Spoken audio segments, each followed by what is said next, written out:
Quando a gente fala sobre fidelidade, estamos ministrando sobre isso durante todo esse mês. Eu era garoto, e o meu vizinho, ele comprou um Fusca zerinho, e eu lembro que ele colocou, naquele tempo, você que é mais jovem não sabe o que é isso, tinha uns toca-fitas. Você nunca ouviu falar em toca-fita? Para você, fita é a fita de largada, de quando o corredor chega, né? É a inauguração da obra, que o prefeito vai lá e corta a fita. É a fita de cabelo da moça. Mas a fita cassete era um instrumento velho, pré-histórico, que tocava música. E tinha um toca-fita hi-fi, quer dizer, alta fidelidade. O que significa alta fidelidade? Que reproduz a música conforme ela é. Não era aquele disco que você botava na vitrola, e ele tinha algumas velocidades, tinha um compact disc e tinha um long play. Era o LP e os... Não é isso? Quem lembra disso? Levanta a mão. Alguns lembram, muita gente lembra disso. E aí chegou a fita cassete, que era uma inovação, é o que hoje é o Spotify, daquela época. Então tinha lá um toca-fita de bandeja, que você saía, né? Você ia num restaurante, e você tinha que levar ele, porque senão alguém vinha, quebrava o vidro e roubava do teu carro. Você lembra desse tempo? Né? Passou, né, gente? A pessoa ia, levava a namorada, hoje em dia dos namorados, você dava a mão para a namorada de um lado, do outro lado, você levava o quê? Você levava o toca-fita, alta fidelidade. A fidelidade, gente, quando você fala de fidelidade, por exemplo, a primeira Bíblia que eu ganhei do meu pastor, era a Bíblia Corrigida Fiel. Por que é fidelidade? Porque ela era fiel à tradução das Escrituras Sagradas. Quando você fala de fidelidade, você lembra de quê? De casamento, de aliança. Eu sou fiel ao meu time, pastor. Não adianta que eu não troco de time. Você está lá torcendo para aquele time bem. Ontem eu recebi uma foto do irmão, gente, fiel. Ele foi no estádio para ver um jogo do Paraná, fiel. Fiel ou não fiel? Fiel, gente.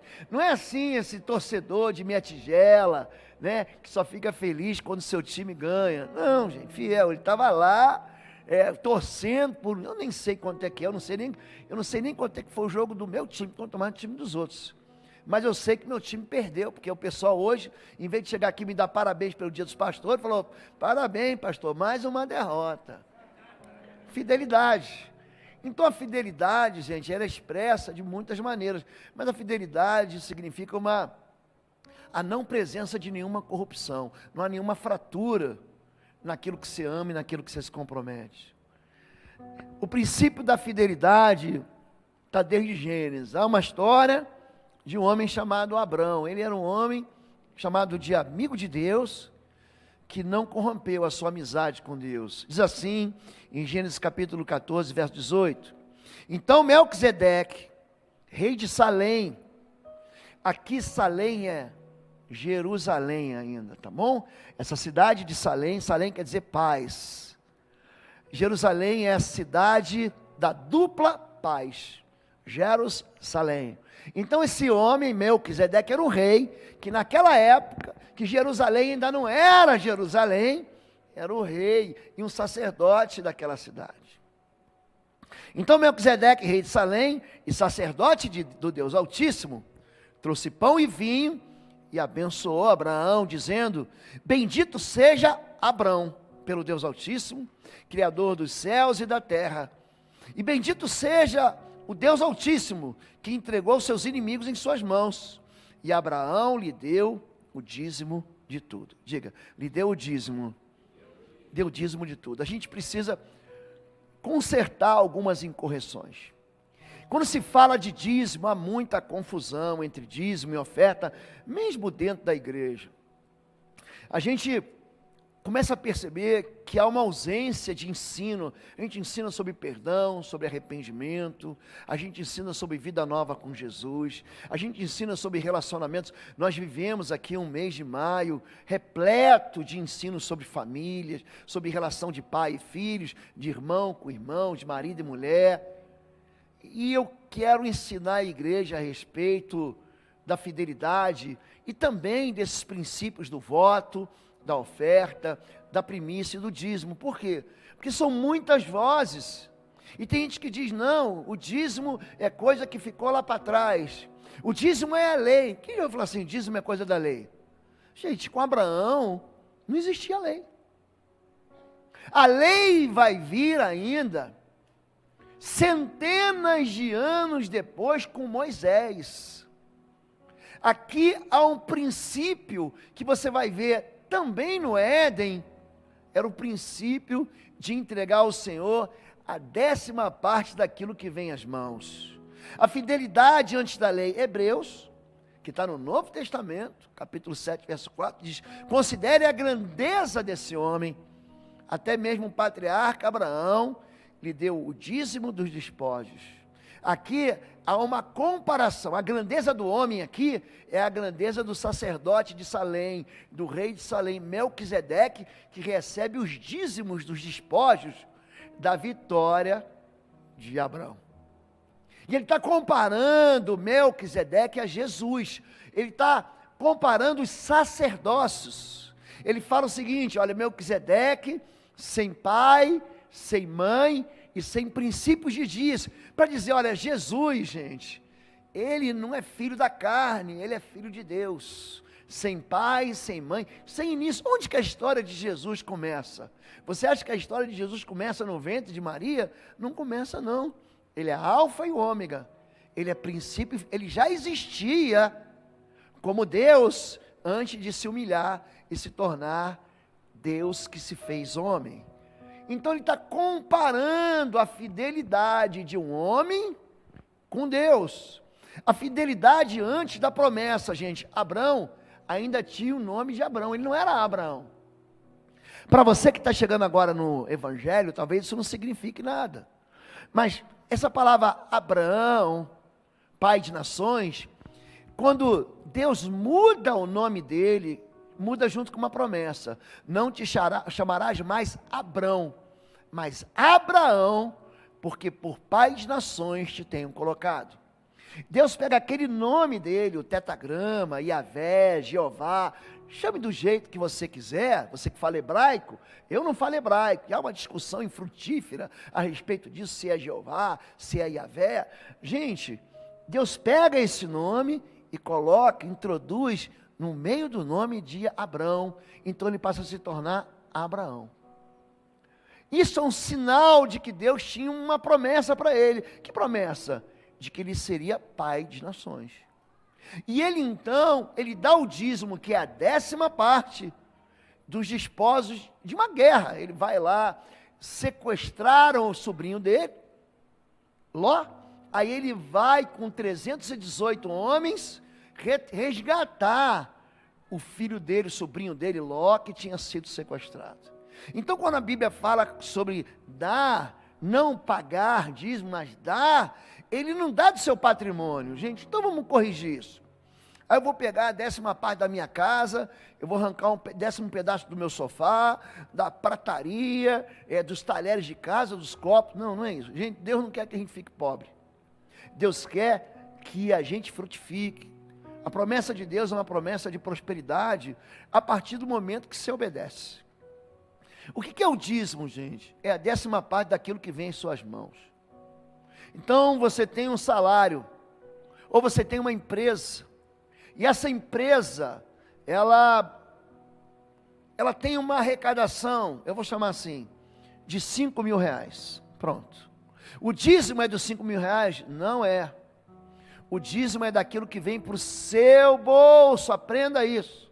Então você vai pegar aqueles 5 mil, vai pagar um funcionário, você vai pagar o combustível da sua empresa, e aí no final, você vai receber 5 mil, e aí esses 5 mil sim, para você pagar as suas contas, o colégio das crianças, vai receber os 1.500, por exemplo, desculpe, 3.500 você pagou funcionário, pagou imposto, aí veio para o teu bolso o quê? 1.500, aí sim, aí 1.500 é aquilo que você vai ter para passar o mês, para você pagar a água, a luz, tua comida, o dízimo é desses 1.500, vocês entenderam agora, gente? Vocês entenderam agora o que é o dízimo? Eu, por exemplo, eu sou assalariado, então tem lá o bruto, não é isso que vem no olerite? Não vem no contra-cheque assim, o bruto e o líquido, vem ou não vem, gente? O dízimo eu dou daquele líquido que está ali, ó. Agora tem uma pessoa que vai para o outro extremo, Ele vai pegar aquilo que vem no bolso dele, aí ele vai fazer o quê? Não, pastor, eu vou pagar o pão, eu vou pagar a conta do mês, vou pagar a prestação, e aí não sobrou nada para entregar para o senhor. Não, isso não é dízimo. Aí é avareza. Então você recebeu o teu contra-cheque. O que veio na tua mão? O que veio na minha mão, pastor, é o seguinte, meu bruto era 10 mil. O que veio na minha mão, tirado tudo, o que saiu, o que foi depositado no banco em meu favor, está aqui, pastor, olha, recebi 5 mil, pronto, o dízimo é 500 reais. Vocês entenderam agora? Agora, eu estou falando aqui do dízimo como lei. A Bíblia diz que a entrega do dízimo foi voluntária. Melquisedeque não chegou e falou assim, aí, cadê o dízimo? Aí entrega aquilo que é 10%. O dízimo ele acontece antes da lei. Antes de existir uma lei, ó, entregue os dízimos. Tragam todos os dízimos à casa do tesouro. O dízimo é um princípio desde o Éden. Deus entrega para Adão e Eva um jardim. Ele diz assim, e o Senhor Deus ordenou ao homem, coma livremente de qualquer árvore do jardim, mas não coma da árvore do conhecimento do bem e do mal, porque no dia em que dela comer, certamente você morrerá. Aqui existe a chamada aliança endêmica, é a aliança do Éden. Deus está propondo para o homem uma vida com vida e uma vida com morte. Ele está falando, eu te dou tudo, não coma aquilo que é meu. Tem uma árvore que é minha, aquela árvore do conhecimento do bem e do mal, lembra quando Adão e Eva comem? Ele fala assim, agora ele é como um de nós. Aquele conhecimento era apenas para Deus. Quando Deus diz, coma de tudo, mas tem uma parte que é minha, você consagra para mim. Tem uma parte que é minha, é dedicada para mim. Não se aproprie do que é meu. Essa parte é minha. Então esse princípio de você honrar a Deus, esse princípio de você entregar a Deus o que é de Deus, é um princípio, gente, que vem muito antes da lei. É um princípio que Deus faz quando, por exemplo, Deus promete a terra, olha, vou te dar uma terra que manda leite e mel, você vai tomar lá moram os heteus, os filisteus, os gigazeus, os amonitas, os moabitas, os edomitas, você vai entrar na região dos sírios, você vai conquistar essa terra, mas presta atenção, a primeira cidade chama-se Jericó, essa cidade é minha. Você não vai pegar nada de lá. Você não vai cobiçar a prata, o ouro, você não vai cobiçar os animais, aquilo tudo você vai consagrar. Você vai entregar para mim aquilo ali. Aí Israel vai, toma Jericó, e você conhece a passagem de Josué capítulo 6, eles rodeiam Jericó, aquela cidade cai. Aí um sujeito chamado Acã, ele olha e vê uma capa babilônica, umas vestes festivais, prata, e ele pega e bota aquilo no bolso. Aí o que acontece? Na segunda batalha, na batalha seguinte, Israel é derrotado. Aí Josué pergunta, o que aconteceu? Olha, há pecado no meio de Israel, há desonestidade no meio de Israel. Então, Josué chega até a família de Acã, perguntou, o que você fez? Não, eu vi lá uma veste babilônica, eu vi uma roupa bonita, eu vi algo que não era meu e eu tomei. Então, Adão e Eva, eles sofrem a mesma coisa que Israel sofreu quando foi desonesto. A partir daquele momento, a maldição veio sobre a terra. O que Deus diz depois que ele come do fruto da terra que não era para comer? O que Deus fala para Adão depois que ele come do fruto do bem e do mal? Ele diz, olha, a partir de agora, por tua causa, maldita é a terra, por tua causa. Você vinha aqui e comia de tudo, mas agora é com o suor do rosto que você vai ter que ter o teu sustento. Então esse princípio de primícia, de entregar ao Senhor a primeira parte, de reconhecer com honra o Senhor, é um princípio, gente, que é um princípio muito antigo. Ele não vem, isso não foi estabelecido por rei, não foi estabelecido por pastor, por liderança sacerdotal. Esse é um princípio que, se você quebra ele, A única pessoa que vai ser afetada negativamente é você mesmo. O princípio do dízimo é um princípio de proteção para você. Do Senhor é a terra e tudo que nela existe, o mundo e os que nele vivem. Não é teu, não é meu. O que a gente está experimentando está vindo de quem, gente? Do Senhor. Em Deuteronômio 8, Deus fala o seguinte: quando você enriquecer, quando você prosperar, e quando você morar de casas que você não construiu, beber da uva, do fruto da vide, do vinho que você não plantou, e experimentar do azeite das olivas que você não semeou, não diga no teu coração, eu fui esperto demais. Aqui na tradução do pastor Lobo, eu empreendi muito bem. Não diga foi a força do meu braço, porque foi o Senhor que te fez alcançar. Então existe um princípio de generosidade de Deus para mim, que eu reconheço, porque da terra e tudo pertence ao Senhor. Quando a gente fala sobre princípio, eu vejo o neto de Abraão. Agora Abraão, o nome dele era Jacó, ou também conhecido como Israel, aquele que lutou. É a única pessoa na Bíblia, aliás, só tem um anjo na Bíblia que é derrotado, um só. Anjo do Senhor, eu estou me referindo a ele, que é o anjo que lutou com Jacó. Jacó briga com ele e o anjo fala assim: tá bom, deu empate. Os anjos são um exército formidável que não existe uma história de derrota. E esse homem, esse vencedor, esse Jacó, ele faz um voto, diga um voto. Um voto, ele tem uma força de uma oferta que é combinada com um acordo que não pode ser cobrado. Ele fez um voto dizendo: se Deus estiver comigo, cuidar de mim nessa viagem que estou fazendo, a viagem vai durar 20 anos, prover-me de comida e roupa, e levar-me de volta em segurança à casa de meu pai, então o Senhor será o meu Deus. E esta pedra que hoje coloquei como coluna será de santuário de Deus, servirá de santuário de Deus. E tudo que me deres, certamente te darei o dízimo. Ele está dizendo naquele tempo que não havia banco, em que os salários, eles não eram como os nossos.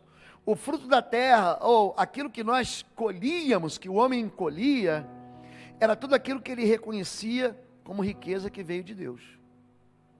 Hoje a gente não traz para o altar fruta. Hoje você não, pastor, eu vou trazer o dízimo da cenoura que eu plantei, eu vou trazer 12 melancias porque eu colhi 120. O dízimo era parte da riqueza. E ele está dizendo o seguinte: eu vou reconhecer a soberania de Deus que me trouxe de volta à minha casa. É uma incompreensão quando você acha que dízimo é cumprir uma tabela por obrigação. Não, pastor, eu fui lá e entreguei o meu dízimo. Eu fui lá e devolvi o meu dízimo. Deus ama, gente, é o que dá com alegria. E isso é um pilar. Isso é um dos 5 pilares que tratam a respeito da fidelidade. É 1, 2. Então trazer o dízimo não é uma obrigação. Existe uma generosidade por trás disso. Não é para barganhar com Deus. Eu vou trazer um carro. Gente, tem igreja que ensina isso. E tem gente que cai nessa armadilha: não vou entregar um carro 1.0, porque Deus vai me dar um carro 2.0. Vocês lembram disso? Não é para você enriquecer, não, você ser fiel para enriquecer. Querido, a gente já está enriquecido. A gente já vive enriquecido. E eu não estou falando aqui de comparar tesouros. Eu não estou falando aqui de você medir o número de moedas que a gente tem na conta bancária. Não é isso. Não é para aliviar a consciência culpada. Eu pequei demais. Puxa, quanta bobagem eu fiz. Olha, Deus, espera aí, que eu vou fazer um checão agora. Deus, me perdoa. Toma aqui esse checão. Toma aqui 1 milhão. Toma aqui 100 mil. Me perdoa do meu pecado. O dízimo não alivia a culpa. O dízimo é uma adoração. Se você traz o dízimo e a oferta e teu coração não é de adoração, o teu coração está perdido no ensino que é incompreendido. Deus, ele fala assim: Deus aceita qualquer oferta, gente? Sim ou não, gente? Não aceita, gente. Jesus diz: olha, quando tu trouxeres tua oferta ao altar, e tu te lembrares que teu irmão tem algo contra ti, deixa a oferta aqui, se reconcilia com teu irmão, e depois você traz a oferta. Tem gente que trouxe oferta ao altar que morreu no altar. Coré, Datão e Abirão trouxeram oferta de incenso ao altar, morreram aqui. Os filhos do sacerdote, Eli, roubaram da oferta. Gente, eles morreram no altar. Os filhos de Arão, o primeiro sumo sacerdote, Nadab e Abiú, morreram entregando oferta de fogo estranho no altar. Ananias e Safira, Atos capítulo 5, morrem ao entregar uma oferta da mentira no altar. Então, se você acha que é só cumprir uma obrigação, querido, você foi enganado. Mas é tempo da gente corrigir isso. É tempo da gente entender o que a gente está fazendo aqui. E por que o apóstolo Paulo chama a oferta de contribuição? E por que a Bíblia chama a oferta de voto? Por que Jacó fez um voto com o Senhor? Não é por medo de Deus, nem por medo, eu vou entregar meu dízimo, porque senão o devorador é uma entidade espiritual. Em Joel capítulo 1, ele fala sobre os chamados gafanhotos, os destruidores da colheita. O gafanhoto migrador, o gafanhoto cortador, o destruidor e o devorador. E em Joel capítulo 1, nesse mesmo capítulo, Deus vai falar: eu vou devolver os anos que te foram roubados pelo gafanhoto migrador, pelo gafanhoto cortador e o gafanhoto destruidor, mas ele não devolve aquilo que o devorador entregou. Há um princípio bíblico, gente, eu já tive tantas experiências dentro dessa área de libertação. Vocês não fazem ideia como é que tem gente que fica aprisionada, escolhe viver dentro de uma prisão por causa da ganância. É impressionante. A ausência da generosidade, é isso que você não precisa viver. A oferta, então, para a gente entender, diga: oferta é sacrifício. Diga: oferta é sacrifício. 2 Reis capítulo 24, 1 Crônicas capítulo 17, conta a história de um anjo que vem visitar Israel, trazendo destruição. A história é longa, eu vou ministrar hoje à noite sobre ela. Então Davi sobe a um lugar, a eira do Araúna. Sabe o que é uma eira? Aliás, aqui no Brasil tinha... fulano é sem eira nem beira. Então tinha eira, beira e a tribeira. A casa dos ricos tinha vamos contar aqui, uma espécie de 3 telhados, para você entender. Fulano, sabe quando fulano só tem a laje? Não tem telhado? Fulano só tem a laje. É isso. Sem eira nem beira. Mas naquele tempo a eira o que era? Um lugar batido, que você ia lá para malhar o trigo. Pronto. Era a eira do Araúna, um lugar onde ele trabalhava a sua colheita, recolhia. Davi sobe e fala o seguinte: não, eu preciso desse lugar aqui, preciso oferecer um sacrifício. Aí o Araúna, era o nome dele, Araúna, por favor, não dê esse nome para o seu filho, para o seu neto, é um Araúna, parece até um apelido, um nome de cachorrinho, Araúna, vem. Mas Araúna diz: não, toma tudo para você, toma os bois, pega aqui a madeira que eu tenho, faz o seu sacrifício. Davi falou assim: não, eu não ofereceria ao Senhor uma oferta que não me custe nada. Eu não ofereceria um sacrifício. Fala aos filhos de Israel que traga a oferta. Fala aos filhos de Israel que me tragam a oferta de todo homem cujo coração o mover para isso, dele receberá a minha oferta. Dízimo pertence ao Senhor, sim ou não, gente? É dele, a 10ª parte. A oferta, você tem que se mover. A oferta, aí sim ela é mais voluntária ainda, por quê? Porque ela vai além dos 10%. A oferta leva você a entregar para Deus um sacrifício. O dízimo não é sacrifício. Eu não chego assim, não, pera aí. O dízimo não é uma conta para pagar, como a conta do colégio do teu filho. O dízimo não é a prestação do teu carro, da tua moto. Não é que você faz assim, não, pera aí que eu vou pegar a conta. Para quem que eu posso dever esse mês? Não. O dízimo, ele é combinado com algo chamado primícia, que é a primeira parte que a gente já vai ver. O dízimo é do Senhor, é da primeira parte. tragam todos os dízimos à casa do tesouro. Ele vai falar no versículo anterior, no verso 8 e verso 9, vai dizer assim, olha, vocês estão me roubando nos dízimos e nas ofertas. Com maldição sois amaldiçoados, porque a mim me roubaram. Você está pegando uma parte que é minha. E existe uma função que se cumpre no dízimo. E é por isso que Deus fala, seja generoso. Porque se você abrir mão de ser generoso, você vai estar me roubando. Aqui, a oferta vai além daquilo que eu sou obrigado. Israel fazia por obrigação, eu faço por generosidade. Traga-me uma oferta voluntária, além dos 10% do dízimo, pode ser material, equipamento ou serviço. Eu vou entregar. Tem um irmão, ele está aqui, ele é do Ministério de Trânsito, e ele é de um monte de ministério, ele ajuda em tudo. Aí teve uma quarta-feira dessa, sem ser essa semana passada, semana retrasada, vocês lembram que caiu um dilúvio aqui em Curitiba, lembra disso? Gente, pensa uma chuva que veio. Teve gente que botou uma piadinha, não, Noé chegou com a arca para levar os irmãos para Bom Retiro. Gente, estava frio, estava chovendo, e aquele irmão, na alegria, com guarda-chuva, com uma capa de chuva, todo feliz. Gente, isso é um sacrifício. Enquanto você está aqui no culto, já reparou como essa igreja aqui é bendita? Você não ouve uma criança gritando aqui, sabe por quê? Porque eles estão gritando nos ouvidos das irmãs, dos irmãos ali embaixo. E eles estão entregando como uma oferta. Ai, pastor, graças a Deus que aqui eu tenho um lugar em que eu posso participar do culto. E lá embaixo tem um lugar encantador, bíblico, cheio de Deus, cheio de gente que está entregando uma oferta. Os diáconos, o serviço da diaconia é um serviço que funciona como uma oferta. Oi, gente, um rápido intervalo. Você que ainda não é membro, seja membro do canal para nos abençoar.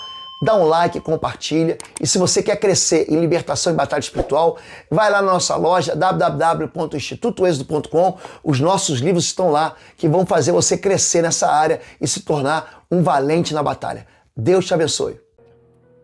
Você chegou aqui para o culto, o time do louvor estava aqui com a Clarissa, com o Wesley, com o Maurício, com o Geil, com o Luca, com a Vivi. Eles estavam aqui 2 horas antes, ensaiando para que você pudesse entregar esse louvor que sai dos seus lábios. Isso é uma oferta ao Senhor. A oferta pode ser um equipamento. Olha, eu estou vendo aqui, sobraram 3 microfones, 3, que funcionam na nossa igreja. Não, pastor, eu quero entregar o equipamento, eu tenho uma loja de equipamento, eu tenho facilidade de importar, de comprar, eu quero entregar, isso é uma oferta, eu quero dar microfones novos para a igreja, eu quero entregar um computador novo para o ministério, isso é uma oferta, isso vai além do dízimo, entenderam agora? Quando você entrega o teu tempo ao Senhor, na obra do Senhor, gente, nós tivemos sexta-feira aqui um jantar maravilhoso, aí o time do Cá Entre Nós, que está aqui, essas belezas, as lindezas do Senhor, vieram, serviram a mesa, prepararam o jantar. Então, para quem veio e jantou, e jantou à luz de velas, e recebeu aquela noite maravilhosa, pastor, que delícia. Gente, tinha gente trabalhando há semanas, para que você recebesse aquilo que você recebeu. E essas pessoas que fizeram, não fizeram para você, entregaram uma oferta para o Senhor. Por quê? Vou repetir Mateus 25. Quando fizestes a um desses pequeninos, a mim fizeste. Quem entendeu isso, gente? Existe uma terceira maneira de você enxergar isso, é com o voto. O voto é um compromisso. O voto, Eclesiastes 5, para você não fazer bobagem, eu faço votos com o Senhor. Vocês sabem que eu estou num período de um voto, que eu fiz com o Senhor de 21 dias. E o meu voto é o meu voto. Eu faço do meu jeito e do jeito que eu quero. Então eu falei, durante esses 21 dias eu vou ter um tempo de consagração ao Senhor. Eu quero orar pela minha família. E eu tenho orado todo dia, mas eu estou fazendo um sacrifício. Pastor, eu só passo fome? Não, eu passo vontade. Vontade. Aí o pessoal fica mandando piadinha, pastor, churrasco. Achando que vai me afetar. Não vai me afetar. Eu vou sentar na mesa com você, com goiabada, com brigadeiro, com suspiro. Tem uma irmã aqui, chama Lu, gente, ela faz um negócio de chocolate. Gente, pensa assim, Até o nome é bonito, chifão de chocolate. Não é bonito? Não dá vontade de comer? Não dá agora no chifão? O que é isso? Gente, é uma doçura de chocolate que é... Mas se eu sentar com você com 1 quilo daquilo, eu não vou comer. Você pode me oferecer o que for.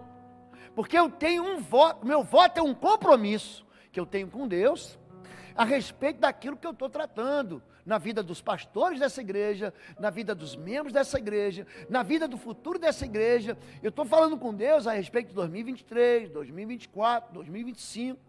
Eu estou tratando com Deus a respeito de coisas que eu estou alcançando. Por quê? Porque a liderança da igreja, ela não tem só que motivar, ela tem que ir à frente com segurança, para quem está atrás, falar assim, não, esse camarada não vai me deixar cair no buraco. Ele não vai me levar para uma ponte, que eu vou cair no meio da ponte. Ele vai levar a minha vida e minha família para o céu. Entenderam isso? Chama voto. Mas ele diz, melhor é que não votes do que votares e não pagares. Querido, olha para mim, você prometeu para Deus? Faça. Você não é obrigado a prometer nada para Deus. Se você fez um voto ao Senhor, entrega para o Senhor. Ana pegou o filho, Ana não tinha filho. A concorrente dela já tinha 6. Ela não estava orando por 1 ano. Ela estava orando há anos, a vida inteira, para ter um filho. Aí um dia ela chegou no último apelo dela. Ela chegou no limite dela e falou, Senhor, se o Senhor me der um filho, eu te dou um filho de volta. Aí ela tem um filho, desmama o filho e vem cumprir o voto. Falou assim, lembra daquela mulher que estava chorando aqui, clamando, que você até achou que eu estava bêbada, que eu tinha tomado muito vinho? Era eu. Está aqui o bebê que Deus me deu, o filho que Deus me deu, agora ele está grandinho. Eu estou entregando ele para servir no templo do Senhor, para sempre. Ela cumpre o voto, ela entrega o filho. Aí sabe o que acontece? Aí depois ela vira assim, uma mulher que tem um monte de parto, ela vai tendo mais um. A Bíblia diz então, Deus abriu a madre de Ana. Cumpra o voto, porque o voto é um tipo de oferta, mas que tem uma responsabilidade. Se no teu coração votou com o Senhor, faça. Vocês têm um pastor aqui que ensina a palavra de Deus. Toda vez que você senta aqui, seja no domingo, seja no domingo à noite, seja na quarta-feira, eu injeto em vocês uma overdose de palavra de Deus. E nós estamos ensinando para você a verdade. Não é gente gananciosa que enriquece às custas do povo de Deus. Primícia. Esse é um tipo de honra. Provérbios 3, 9 e 10.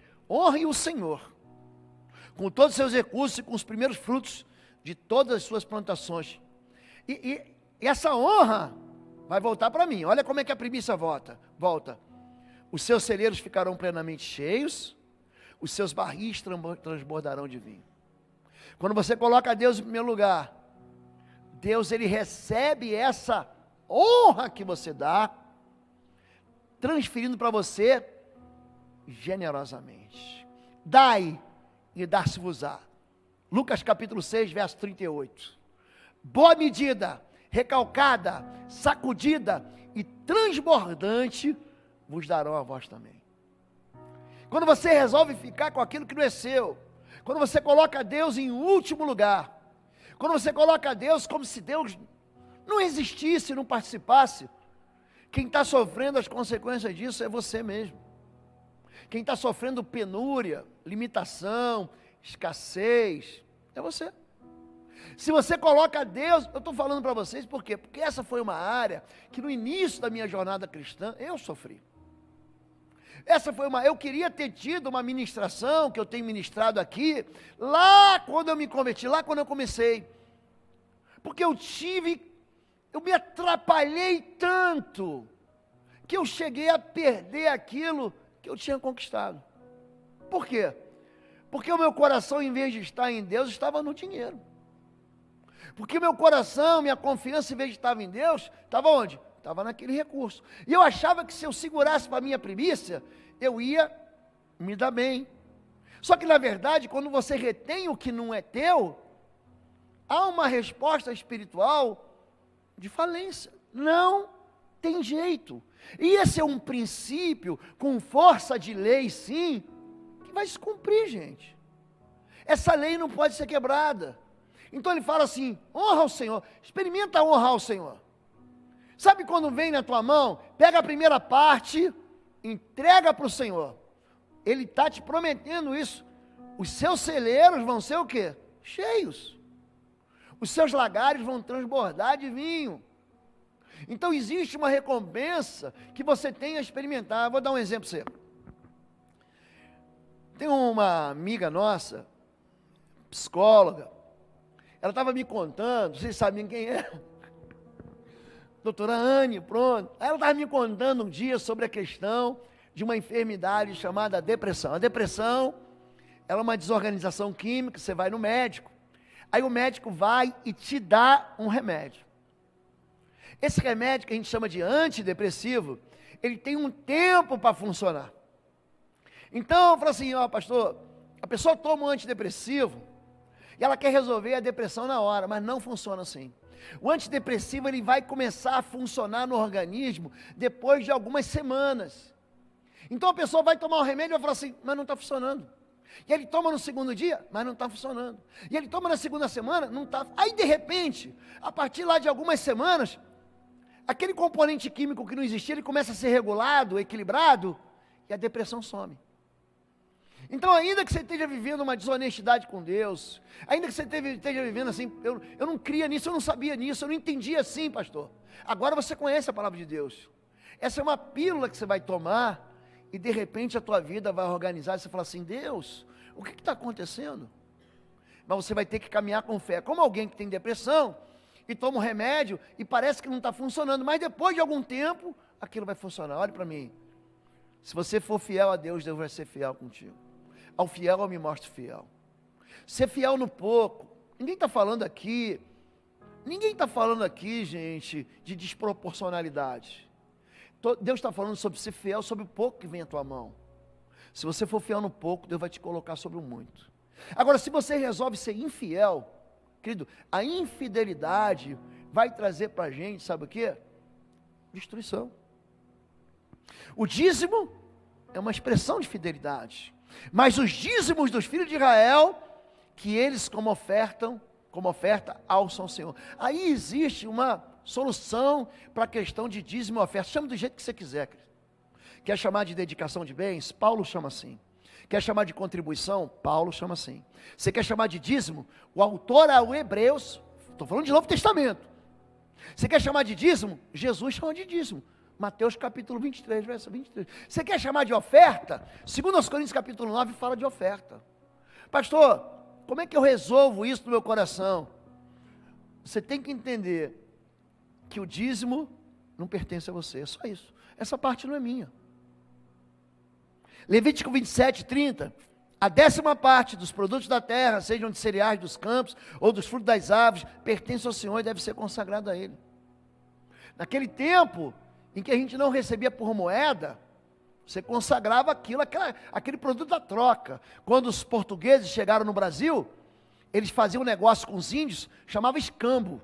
Trocava pau Brasil, madeira, ouro, e as riquezas por outras coisas. Aqui a 10ª parte pertence ao Senhor, isso não é escambo, isso é fidelidade. Agora, existem pilares espirituais da fidelidade. O primeiro deles chama-se proporcionalidade. Não é que Deus chega assim, ó, todo mundo vai dar 100, ou todo mundo vai dar 1000, ou todo mundo vai dar 10, não é isso. A proporcionalidade é daquilo que você tem, não daquilo que você não tem. Porque se a prontidão, a contribuição é aceitável de acordo com aquilo que alguém tem. Você não faz empréstimo para entregar dízimo. A não ser que teu coração esteja tão culpado a ponto, eu fui tão desonesto, Deus me deu tudo, então eu preciso corrigir isso. E não de acordo com o que não tem. Querido, presta atenção no que eu vou dizer. Para que você não coma a semente que é do Senhor, para que você não coma o fruto do Senhor, você tem que entender algo chamado primícia. Feche os teus olhos com fé, e quando vem as tuas mãos, entrega primeiro ao Senhor. Você vai ter que fazer isso, senão você nunca vai romper em fé. Tem muita gente que está esperando ficar rico para contribuir. Tem muita gente que está esperando organizar tudo para contribuir. Ele está dizendo o seguinte aqui, ele continua: nosso desejo não é que os outros sejam aliviados enquanto vocês são sobrecarregados, mas que haja igualdade. Tipo, não, fulano é rico, ele tem que dar mais. Não, fulano é pobre, tem que dar menos. Olha para mim. Não é isso. O dízimo é a 10ª parte do que ganha muito e a mesma 10ª parte do que ganha pouco. Então, se alguém ganha meio salário, que é R$500, o dízimo é 50. E se alguém ganha 10 salários ou 20 salários, ele ganha 10 mil, ele ganha 20 mil, ele entrega os 10% daqueles 20 mil. Não é que a gente vai espremer quem tem mais para aliviar quem tem menos. Isso chama-se proporcionalidade. Ele continua: no presente momento, a fartura de vocês, aquilo que vocês têm, suprirá a necessidade deles, para que, por sua vez, a fartura deles supra a necessidade de vocês. Porque esse mundo dá o quê? A gente volta. O mundo gira e o crente se vira. O mundo, às vezes, você está lá por cima, não está lá por cima? Você está gastando, você para, você está com muita grana e para o sujeito pedindo dinheiro para você no sinal de trânsito. Você fala: não, hoje eu estou com muita grana, toma aqui. Ele fala: obrigado, Deus te abençoe. Mas tem dia que você passa que você não tem um centavo no bolso. Então, haverá igualdade, como está escrito: quem tinha recolhido muito, não teve demais, e não faltou a quem tinha recolhido pouco. Quem entendeu aqui o princípio da proporcionalidade? Depende daquilo que Deus bota na minha mão, depende daquilo que Deus bota na sua mão. Não, fulano entregou tanto. Gente, o dízimo é uma questão entre você e Deus. Dízimo é uma questão de adoração entre você e Deus. Ninguém tem que saber isso. A não ser quando a nossa instituição, que presta contas para um governo, que presta contas junto com um contador, que tem um CAF, que tem um sistema onde ele vai, as nossas contas são auditadas. Isso é bíblico, auditar contas. E aí ele precisa dizer: eu preciso que você diga quem é, para que eu possa lançar como dízimo. A tesouraria fala. Proporcionalidade. Segundo lugar, generosidade. Então, ela estará pronta como oferta generosa. Agora é 2 Coríntios. O que acontece entre a primeira carta aos Coríntios e a segunda carta? Nós lemos 1 Coríntios capítulo 8. Agora vamos ler 2 Coríntios capítulo 9. Houve uma suspensão dos dízimos das ofertas. Entrou um time em Corinto, se você ler com calma, que começou a ensinar errado. E as ofertas da igreja de Corinto faltaram. Então Paulo, ele vai ensinar, depois de ter repreendido aqueles hereges, que não tratavam apenas disso, tratavam de um monte de outras bobagens, estavam rachando a igreja. Ele agora vai de novo ensinar a igreja a respeito do dízimo da oferta. Ele diz: então a oferta, estará pronta como oferta generosa, e não como algo dado com avareza. Eu tenho que dar, vai lá. Gente, tem que ter alegria nisso. Tem que saber: olha, está aqui Deus. Eu não confio no dinheiro, eu confio no Senhor. E eu sei que o Senhor que me deu esse mês vai me dar mês que vem. E eu sei que Deus me deu esse ano, vai me dar ano que vem. E eu sei que Deus me trouxe até hoje. Aqui, quantos eu tenho aqui? Eu tenho 10, eu tenho 20, eu tenho 30, eu tenho 40, 50, eu tenho 60 anos. Esse mesmo Deus da provisão vai continuar me dando. Lembre-se: aquele que semeia pouco, também colherá pouco. Aquele que semeia com fartura, também colherá com fartamente. Cada um dê conforme determinou seu coração, não com pesar ou por obrigação, pois Deus ama a generosidade. Deus ama a quem dá com, diga, alegria. Quem é que dá com tristeza? É quem tem como Deus o próprio dinheiro. Quem é que dá com tristeza? Quem reclama de dízimo na igreja, gente, é quem não é dizimista. Sujeito que não é dizimista, ele vai reclamar a vida inteira, ele nunca vai ser dizimista. Sujeito que não entrega oferta: hoje eu tenho, toma. Hoje eu não tenho, hoje eu quero alcançar alguma coisa do Senhor. Hoje eu quero pedir perdão. Gente, isso não é fidelidade. A fidelidade é um compromisso de regularidade. No primeiro dia da semana, olha só, gente, tem uma regularidade. No domingo é o primeiro dia da semana. Cada um de vocês separe uma quantia de acordo com a sua De acordo com a sua, diga renda. Proporcionalidade à sua renda. Reservando-a para que não seja preciso fazer coletas quando eu chegar. Ó, é o seguinte, ele falava assim, o dízimo tem que ser recolhido, a oferta tem que ser recolhida antes. Existia um momento para isso, quando? No domingo, no primeiro dia. E gratidão. Ele nos trouxe esse lugar e nos deu essa terra. Terra onde manam leite e mel, e agora trago os primeiros frutos do solo que tu, ó Senhor, me deste. Eu moro numa casa que Deus me deu. Eu tenho uma mesa com pão, o pão de cada dia, porque Deus me deu. Eu experimento ter calor na minha casa de cobertor, porque Deus me deu. Então o que eu faço? Eu reconheço, isso é um reconhecimento daquilo que vem do Senhor, amém? Eu vou me adiantar aqui e encerrar. Eu vou passar um pouquinho enquanto o Ministério de Louvor já se prepara. O desacato ao princípio, ou seja, a infidelidade. Vamos ver o que traz isso. O desprezo ao decreto eterno da fidelidade. Semeais muito e recolheis pouco. Comeis, porém não vos fartais. Bebeis, porém não vos saciais. Vestivos, porém ninguém se aquece. E o que recebe salário, recebe num saco furado. Esperastes o muito, mas eis que veio ser pouco. E esse pouco, quando trouxeste para casa, eu dissipei com sopro. É Deus falando. Não é o diabo, não, é Deus. Por que causa? Disse o Senhor dos Exércitos. Por causa da minha casa que está deserta, enquanto cada um de vós corre a sua própria casa. Gente, há um problema em ter uma casa confortável? Não, Deus quer isso. Há um problema em ter fartura? Não, Deus quer isso. Há um problema em comer do bem, do melhor dessa terra? Não, Deus quer isso. Qual o problema? É você se esquecer dele. E ele diz, por isso retém o céu sobre vós o orvalho, e a terra detém os seus frutos, e mandei vir a seca sobre a terra e sobre os montes, sobre o trigo, sobre o mosto, sobre o azeite, sobre o que a terra produz, como também sobre os homens, sobre o gado, e sobre todo o trabalho das suas mãos. É quando você trabalha, você semeia muito, pastor, cadê? Eu só encontro aqui os dias de vacas magras. Cadê as vacas gordas? Porque tem anos de vacas gordas, tem ano de vacas magras. Tem ano que eu aperto e tem ano que eu chuto dinheiro. Cadê esse ano? É quando você ignora, quando você despreza o decreto eterno. O saco furado são inexplicáveis perdas materiais financeiras, esforço sem resultado, insuficiência, economia sem benefício, espera infrutífera e ausência de bênção. Quando que isso acontece, gente? Quando nós somos desonestos. A infidelidade, o contrário da fidelidade é a desonestidade. Roubará o homem a Deus, todavia vós me roubais e dizeis em que te roubamos. Há um cinismo aqui. O que eu fiz? Não, você sabe o que você fez. Nos dízimos das nossas ofertas, com maldição sois amaldiçoados. Porque a mim me roubais, vós, a nação toda.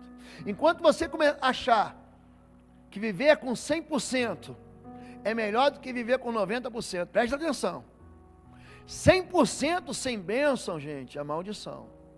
90% com honestidade é bênção. Você consagra ao Senhor o que é dele. Deus, Ele quer dar para a gente o melhor. O homem que o agrada, Deus recompensa com sabedoria, conhecimento e felicidade. Quanto ao pecador, Deus encarrega de juntar e armazenar riquezas para entregá-los a quem o agrada. Pastor, parece que tem um saco furado. Eu armazeno riqueza e sai. A desobediência da desonestidade anda de mãos dadas com a maldição, mas a obediência com a fidelidade anda de mãos dadas com a bênção. Deus tira os cativos para a prosperidade. Só os rebeldes habitam em terra estéril. Isso tudo está na Escritura. Isso tudo faz parte de um conjunto de ensinos, um conjunto de mensagens proféticas que tem por motivação, tem por endereço sua vida. Pastor, graças a Deus eu estou colhendo disso na fidelidade. permaneça fiel. Ao fiel eu me mostro fiel. Pastor, eu nunca consegui, eu tenho uma dificuldade. Querido, é hora de você dar um passo de fé. Nós vamos ficar em pé agora em nome de Jesus. Eu quero chamar aqui o Maurício e também a Anne. Nós vamos ter o nosso momento de dedicação, de ofertas. E enquanto nós fizermos isso, o Ministério de Louvor vai adorar o Senhor. Pega aqui, mano, pode ser. Amém, glória a Deus, glória a Deus. Nós vamos orar agora pelos dízimos e pelas ofertas. Mas eu queria fazer algo um pouquinho diferente. Não está combinado, mas eu queria chamar os pastores da nossa igreja para que venham aqui para cima. Todos os pastores que estiverem presentes também, que não forem da nossa igreja. Hoje é o dia do pastor. E eles ofertam a própria vida deles. Muitas vezes eles ficam longe de casa, perdem aniversário de filho, perdem um monte de coisa, abrindo mão disso e ofertando do tempo deles, da sua própria vida para nós. Então a gente agradece imensamente. Olha que time lindo. Bom, o pastor Marcos está aqui, que bom, não tinha visto ele. Que bom que deu tempo dele chegar à festa. Chegou à festa junto conosco. Então nós iremos agradecer tudo que Deus tem feito por essa igreja, através dessa igreja, através dos nossos pastores e de nós que temos aprendido tanto com eles. Nós começamos o nosso culto agradecendo a Deus, porque essa igreja entendeu que nós temos que aquecer todos aqueles que passam frio. Então nós somos muito gratos, porque temos sido ricamente abençoados. Pai amado, em nome de Jesus, nós te agradecemos, Pai, o Senhor tem sido fiel a nós, para que a gente possa ser fiel ao Senhor, fiel ao chamado que o Senhor tem colocado, Pai, em cada coração de cada um de nós. Nós queremos fazer a sua vontade e somente ela. Pedimos ao Senhor, Pai, discernimento e sabedoria, Pai, para usar o tesouro do Senhor, Pai, usar tudo aquilo que o Senhor coloca em nossas mãos, Pai, para abençoar a vida do próximo, para fazermos a diferença, Pai, e sermos um sinal do reino de Deus, aonde nós estivermos, para onde nós formos, para a honra e glória do nosso Senhor Jesus Cristo. Amém. Senhor, em nome de Jesus, nós queremos colocar a vida desses homens e dessas mulheres diante do Senhor. Estenda as suas mãos para cá. Em nome de Jesus, nós queremos te agradecer imensamente, Senhor, pelo coração desses homens e dessas mulheres que estão conosco, que têm, Senhor, dado a sua vida para nos levar para o céu, Senhor.